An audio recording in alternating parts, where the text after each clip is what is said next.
Thank you so much, Honorable Karuhanga and the Deputy Mulodi, our principals, colleague leaders, ladies and gentlemen. I firstly will apologize for coming late. I did inform our principals that it was important for our voice to be captured as we were having the appointments committee this morning.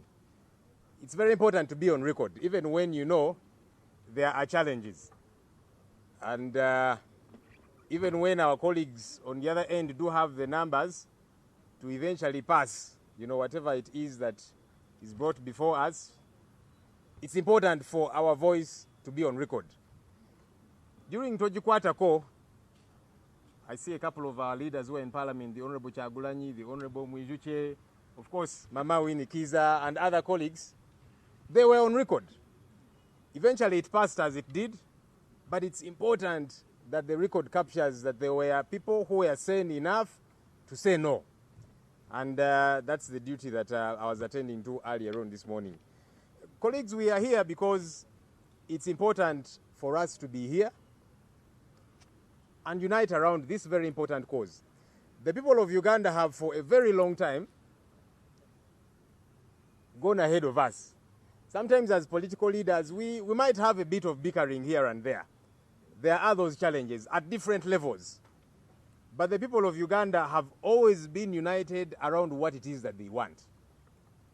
They want change. They want a better country. They want to go to hospital and find medicine. They want service delivery. They want a Uganda that works for all of them. And I want to thank God that as leaders, we are listening to the rallying call of Ugandans to unite around that cause. Because that cause is important. That cause is bigger than an election. Sometimes you get entangled into the electioneering process. Joint candidate at I don't know what level and so on. The people of Uganda are interested in bigger than that. They want a better country. And as leaders, let's not stand in the way of the people of Uganda. Sometimes we can be the stumbling block. And so I want to call upon my colleague leaders. Let's be the wind beneath the wing of Ugandans who are saying we want change. And my hope for us in Parliament will keep connecting as leaders. I want to say thank you to all my colleague leaders in Parliament. We are a united front and we'll keep uniting. There might be some uncoordinated movement of troops, as you will see along the way. Those are expected. But the bigger bulk is together because what we want is more similar than that which it is that separates us. So we look forward to a lot more engagements, and we want to finally call on the people of Uganda out there to be involved in this. You see, as leaders, we can only play a particular role, and by God's grace we shall play that role. But we call upon the people of Uganda, wherever it is that you are, please play your part, please do rise up. Again, I'll make reference to Tojikwata Ko. Our leaders in Parliament did play their part. They raised their voice. But as the people of Uganda, did we play our part? I don't know. Your guess is as good as mine. So let's not just look at the leaders and hope that they are the ones going to fix our issues. No.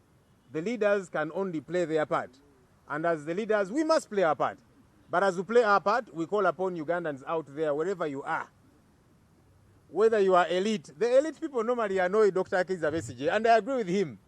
Sometimes as the elite want to speak too much English, you find analysts, I call them armchair analysts, in their offices, analyzing and saying, this thing of these people getting together, no, it is non-functional, it will not work, I don't know what. They are seated in their air-conditioned offices. They have no idea what's happening around the country. So let's get together for this cause. I thank you, ladies and gentlemen. Thank you very much, the Leader of Opposition, Honorable Mahindo, all the way from Kasese. You are welcome.